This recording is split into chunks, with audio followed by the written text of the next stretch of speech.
So I found it. I found the dream. It's cheap. It's light.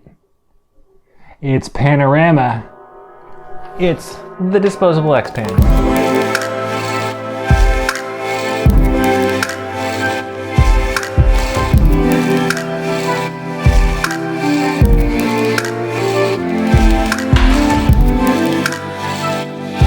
I think everybody who shoots film wants an XPAN.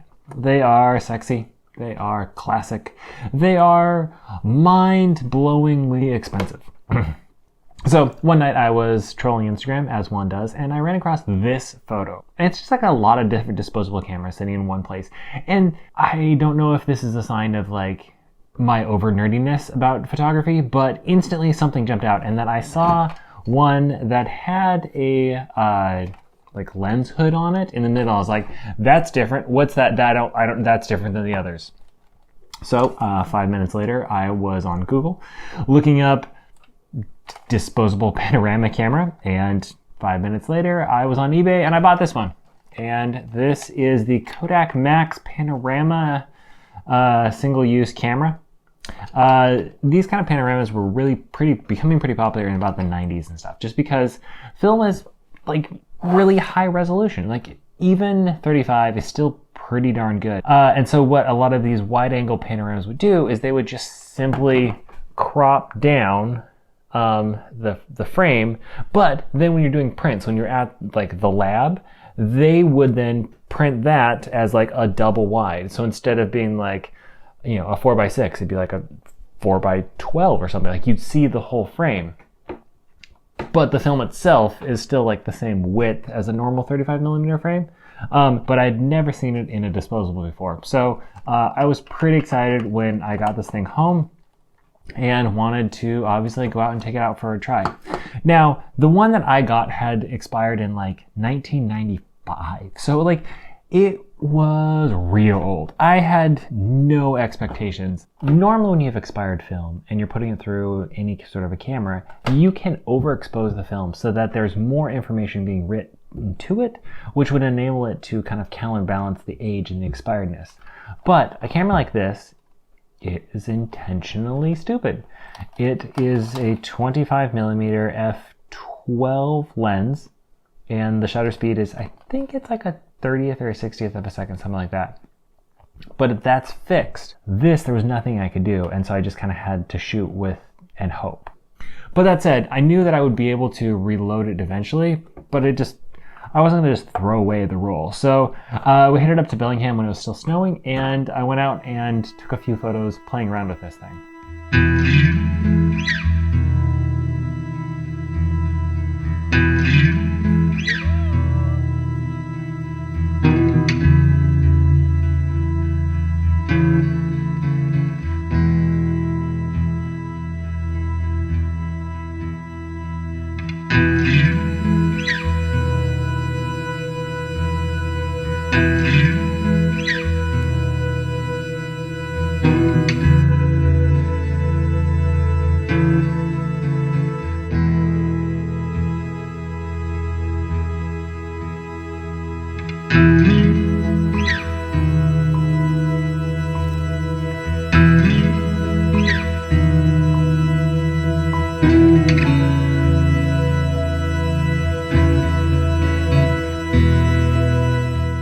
On top of just using this one, just because I did have so little faith in this particular camera, I also was using my Olympus Infinity Mini and my Leica M6 shooting other films just to be able to document the life along the way and take a couple of their fun images.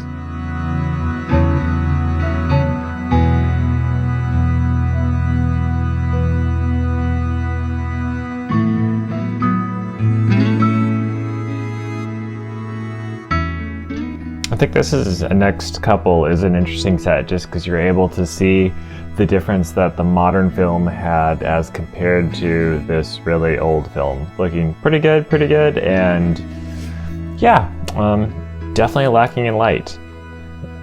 But it definitely created some very interesting characteristics and colorations that, I don't know, I find kind of nostalgic and fun in a very different way.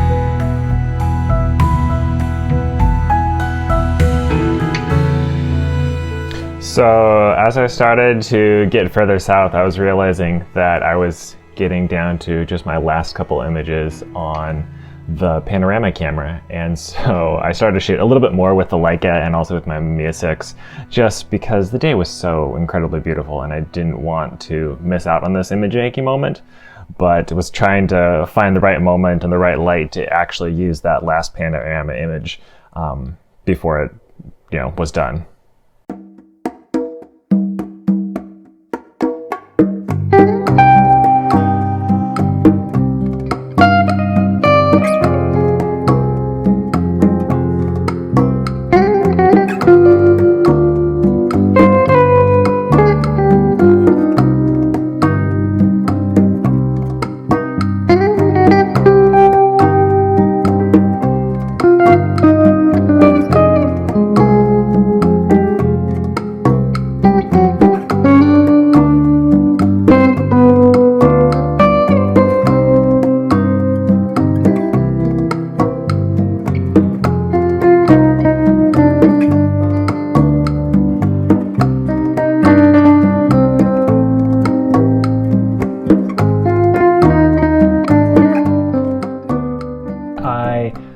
Shot the 15 exposures on this camera, and I don't expect them to turn out at all because this is ancient film in it. Like, as I'm making this video, you've already seen the photos, so maybe something turned of them, but I have really low expectations of it. And now I'm going to refill it with modern, good film.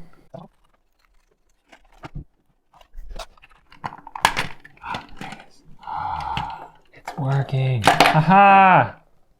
Look at that. So it's interesting. One thing immediately that I see, so this is actually is a 15 photo roll. So it's definitely cheating you out of a bunch of photos, because this is Kodak Gold 400 is what I was using. So then I'm going to put in a roll of UltraMax 400. It took me some work and a little bit of like playing around and stuff, but I did get the counter reset. I'm going to go for it. I'm going to try to reload this, and then I'm going to spool it all over as tight as I can, and then I'm going to try to load it, and then close it, and we will see what happens. Wear gloves during this part. Spool's taut all the time. I think I did it.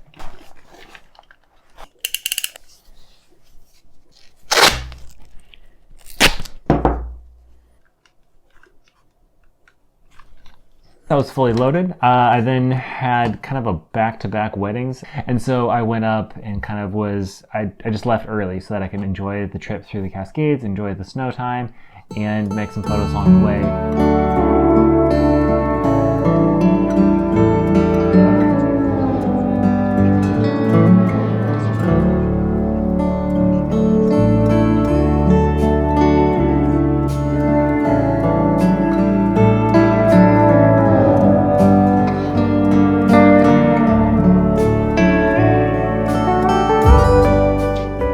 It was just such a crazy beautiful morning that day.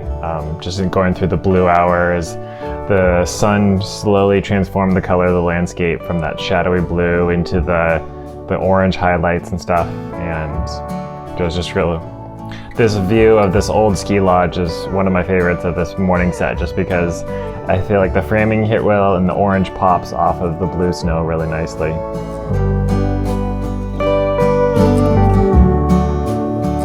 It had been a while since I've had an opportunity to do one of these drive and stop sessions, which was pretty fun to finally just like take a minute, look out, enjoy the snow, enjoy the view, and make an image.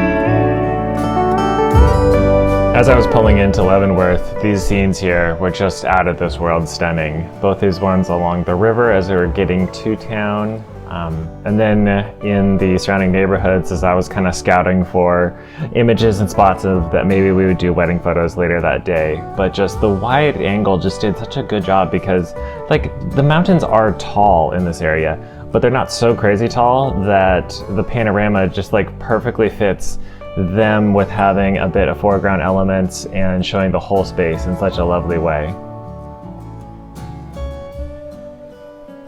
So then after a night in a inexpensive travel lodge in Cleolum, I started heading west for the second wedding of the day and continuing on through the Snoqualmie Pass to be able to make the last couple images here on this roll before heading off into my second wedding.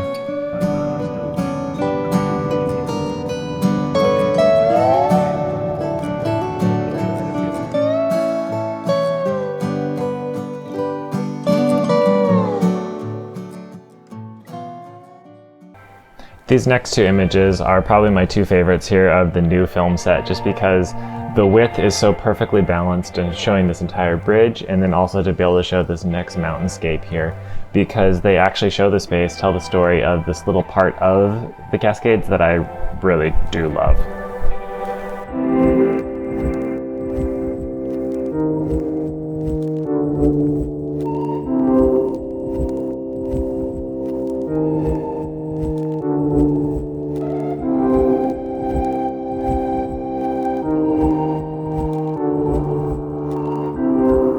But even using that old film, like I was really impressed, especially in the scenes where like there was a lot of light, like where there was a lot of sunlight coming through. Like a few of the scenes were super dark, and like in hindsight, it's super obvious those would not turn out good at all. But the scenes that had a lot of light in them turned out okay. As far as using it though with the new ones, I was really impressed. I thought they looked really good. They're just like a touch soft, especially on the edges. Which is a bummer, but also like it's a disposable camera. Like I can't expect edge to edge crisp sharpness that you would out of an XPAN, because this thing, even in this state, cost $12. One other thing that I loved using this is I absolutely loved the viewfinder. Like, because it does the panorama look, oh, it just looks so cool and so wide that it just like, the second you put it to your eye, it feels cinematic. And because it's a plastic viewfinder, so it flares really hard, which is optically terrible, but feels really cool. Like it feels like I'm just like, oh yeah, I'm shooting a masterpiece. Like it almost has kind of like that like almost anamorphic feel to it as you're looking through this viewfinder, just because it just stretches so nicely and you can see so much. It's just like a really fun camera to put to your eye. The only real gripes that I have about this camera is it's a disposable camera, so it's not designed to be rewound. So it's kind of a pain. Getting the back off is not hard, but trying to reset the counter is definitely annoying.